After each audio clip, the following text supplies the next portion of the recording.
Hello everyone, नमस्ते। हम सब जानते हैं कि रसोई घर हमारे जीवन में सबसे बड़ा योगदान देता है। तो रसोई घर ना हो तो चाहे जितना बड़ा महल हो उसका कोई फ़ायदा नहीं है। इसलिए हर घर में रसोई होता है, चाहे छोटा रसोई घर हो चाहे बड़ा रसोई घर हो। तो अब हम देखेंगे कि रसोई घर की व्यवस्था कैसे कर सकते हैं, इसकी देखरेख कर सकते हैं और इसकी किस तरह से हम साफ सफाई रख सकते हैं। तो हम देखेंगे कि रसोई घर की व्यवस्था तथा उद्देश्य क्या है। हर गृहिणी का एकाधिकार क्षेत्र होता है रसोई घर। वो रसोई घर को अपना मानती है और उसमें वो किसी को भी हस्तक्षेप नहीं करने देती। साथ साथ वो अपने पति, मित्रों और रिश्तेदारों के साथ जो है रसोई घर की मर्यादा को भी कायम रखती है।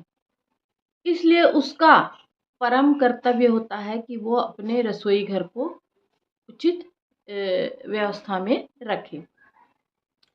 तो रसोई घर का मुख्य कर्तव्य क्या है? मुख्य कर्तव्य है ऐसे साधन और उपाय हमें करना चाहिए रसोई घर के लिए कि जिससे हमारा कार्य जो काम है वो सरल हो जाए। सबसे पहले हमको ध्यान रखने की बात यह है कि हमें भोजन की स्वच्छता रखना चाहिए और रसोई घर में भोजन शुद्ध और साफ तरीके से तैयार किया जाना चाहिए।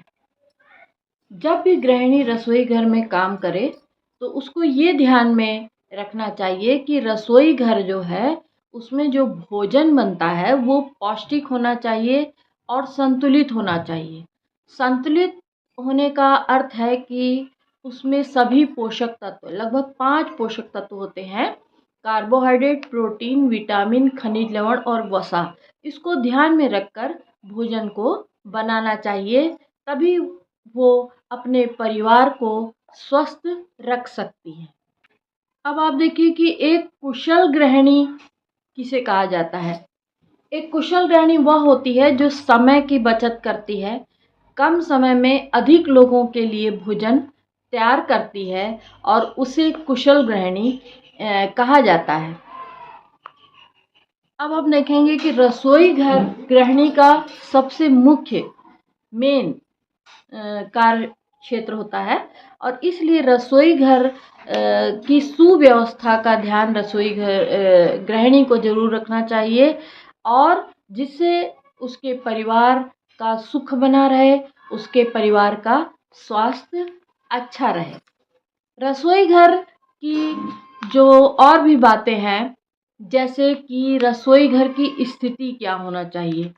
रसोई घर हमेशा बैठक और शयन कक्ष और अध्ययन क्षेत्र से कुछ दूर होना चाहिए, है ना। इसका मतलब है कि रसोई घर कभी भी बैठक के पास नहीं होना चाहिए, जहाँ स्टडी कर रहे हैं वहाँ नहीं होना चाहिए, जहाँ बेडरूम है या शयन कक्ष है वहाँ पर नहीं होना चाहिए, क्योंकि रसोई घर का धुआं और खाने पकाने की जो गंध है, खाना पकाने की सुगंध अच्छी रहती है और वो स्वास्थ्य के लिए उतनी अच्छी नहीं रहती है।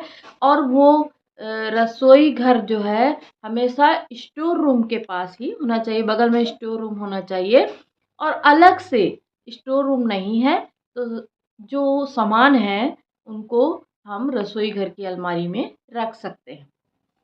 ये ज़रूरी नहीं कि रसोई घर बहुत बड़ा होना चाहिए और रसोई घर की पूरी सामग्री कम जगह में रखने से भी काम चल सकता है।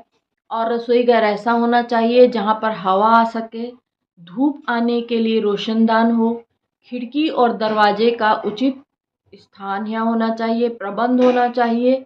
और सबसे बड़ी बात जो है, रसोई घर में खाने पीने का सामान रखने के लिए और बर्तन वगैरह रखने के लिए अलमारियाँ जो है ज़रूर होना